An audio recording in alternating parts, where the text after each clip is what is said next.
তৃণমূল কংগ্রেস কেন হুমায়ুন কবিরের বিরুদ্ধে ব্যবস্থা নিচ্ছে না, হুমায়ুন কবিরকে সাসপেন্ড কেন করছে না, তার কারণ হচ্ছে এই যে সাম্প্রদায়িক খেলাটা হুমায়ুন কবির খেলতে শুরু করেছে, এই খেলাটা তৃণমূলের নির্দেশে করেছিল। বাবরি মসজিদের নাম করে পশ্চিম বাংলায় হিন্দু মুসলমানের অশান্তি লাগানোর কাজ তৃণমূল কংগ্রেস হুমায়ুন কবিরকে দিয়ে করাতে চেয়েছে। আমরা অত্যন্ত সতর্ক এবং সাবধানী ছিলাম, যার জন্য তৃণমূলের চালাকি আমরা বুঝে গিয়েছিলাম। সেই কারণে আমরা প্রতিক্রিয়াও খুব হিসাব করে দিচ্ছিলাম। আমরা পরিষ্কার বুঝতে পেরেছি, যখন SIR এর জীর্ণ তৃণমূল কংগ্রেস আর কোনো সামনে রাস্তা নেই, তখন সাম্প্রদায়িকতার জিগির তোলার রাস্তায় তৃণমূল কংগ্রেস হাঁটবে। আর সেই কাজ তৃণমূল কংগ্রেস হুমায়ুন কবিরকে দিয়ে করিয়েছে। নইলে এতদিন যাবৎ হুমায়ুন কবির যা যা বলেছে তার এক চুলো কালকে অন্য কথা বলেছে, এক চুলো নতুন কথা বলেছে। এর আগে মুখ্যমন্ত্রীকে গালিগালাজ করেছে, তৃণমূল পার্টিকেও গালিগালাজ করেছে, বাবরি মসজিদের নাম করে নানাভাবে অশান্তি ছড়াবার চেষ্টা করেছে, সাম্প্রদায়িকতাকে আরো বেশি করে ছড়ানোর চেষ্টা করেছে। নতুন দল তৈরি করার কথা তো বেশ কিছুদিন ধরে বলে আসছে।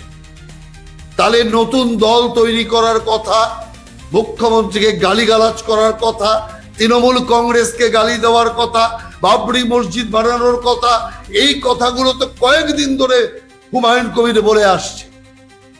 তাহলে তৃণমূল কংগ্রেস কালকে হুমায়ুন কবিরকে মুখ্যমন্ত্রীর সভায় আমন্ত্রিত কেন করলো, এ প্রশ্ন তৃণমূল কংগ্রেস উত্তর দিক। তৃণমূল কংগ্রেস যে এর সঙ্গে জড়িত, যখন বুঝতে পেরেছে যে সাম্প্রদায়িকতা আবার তৃণমূল কংগ্রেসের ঘাড়ে চাপছে, সদ্য সাম্প্রদায়িকতা, ছদ্ম সাম্প্রদায়িকতার রূপ আস্তে আস্তে প্রকাশ্যে চলে এসছে, এটা যখন তৃণমূল কংগ্রেস বুঝতে পেরেছে, তাড়াতাড়ি করে হুমায়ুন কবিরকে বলির বকরা করে দিয়েছে যে হুমায়ুন কবিরকে ছেড়ে দাও, আর রাখা যাবে না। তার কারণ তৃণমূলের মুখোশ, তৃণমূলের প্ল্যান পুরোপুরি জনসমাজের কাছে স্পষ্ট হয়ে যাচ্ছে। সেই কারণে আমরা আবার বলছি, যে মুখ্যমন্ত্রী বহরমপুরের সভায় দাঁড়িয়ে বলছে আমরা ধর্ম নিয়ে রাজনীতি করি না, ধর্ম নিয়ে রাজনীতি থেকে ফেরালো কে আপনাকে? ধর্ম নিয়ে রাজনীতি করা থেকে ফেরালো বিজেপি আপনাকে। আপনি ধর্ম নিয়ে রাজনীতি করেন না, হিজাব, বোরখা, নমাজ আদা করে মুসলমান ধর্মকে অপমান করেননি। পুরোপুরি শরীয়তে লেখা আছে যে একজন বিধর্মী কোনোভাবেই নমাজ পড়তে পারে না, কোনোভাবেই রোজা রাখতে পারে না। ইসলামের এই পুরো আইনকে শুধুমাত্র রাজনৈতিক স্বার্থে আপনি ব্যবহার করে আপনি নমাজ পড়ার নাটক করেছেন, রোজা রাখার নাটক করেছেন। আপনি নমাজ পড়তে পারেন, নমাজ পড়া আপনার জানা আছে, আপনি রোজা রাখার নাটক করছেন। এগুলো করে মুসলমান ধর্মের আপনি অপমান করেছেন, ইসলামকে আপনি রাজনৈতিক হাতিয়ার করেছেন। আপনি ধর্ম নিয়ে রাজনীতি করেন না, আপনি দুর্গা প্রতিমার উদ্বোধন করছেন, হিজাবের ঢঙে মাথার ওপর কাপড় দিয়ে দুর্গা প্রতিমার উদ্বোধন করছে। আপনি ধর্ম নিয়ে রাজনীতি করেন না। সারা পশ্চিম বাংলার লাইট পোস্টে, গাছের ডালে আপনারই হিজাব পরা, নামাজ পড়া, বোরখা পড়া ছবিতে ছেয়েছিল।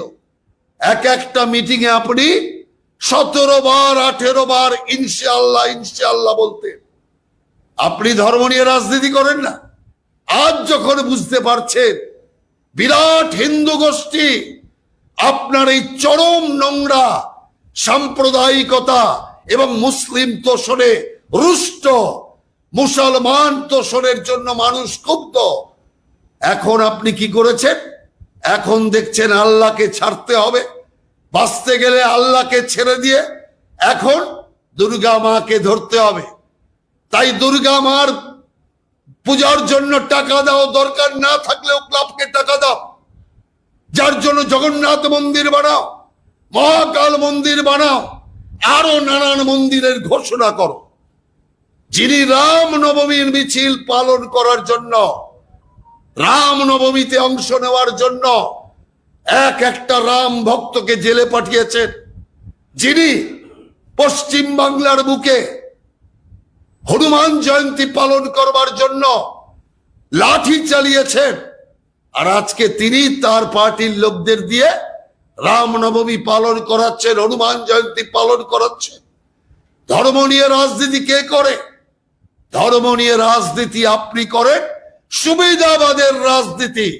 ধর্ম নিয়েও আপনি রাজনীতি করেন না, ধর্মীয় সুবিধাবাদীর রাজনীতি আপনি করে আসছেন। পশ্চিম বাংলাকে ধর্মীয় ভাবে বিভাজন করবার আপনি চেষ্টা করেছেন। আমি ধন্যবাদ জানাই পশ্চিম বাংলার নাগরিকদের, সে ভারতীয় মুসলমান হোক আর হিন্দুই হোক, প্রত্যেককে ধন্যবাদ জানাই।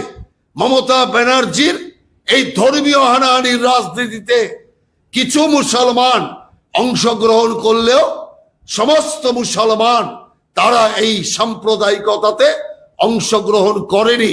তাই বাংলা এখনো সোজা হয়ে দাঁড়িয়ে আছে, বাংলা এখনো ধর্মীয় ভাবে ভাগাভাগি হয়নি।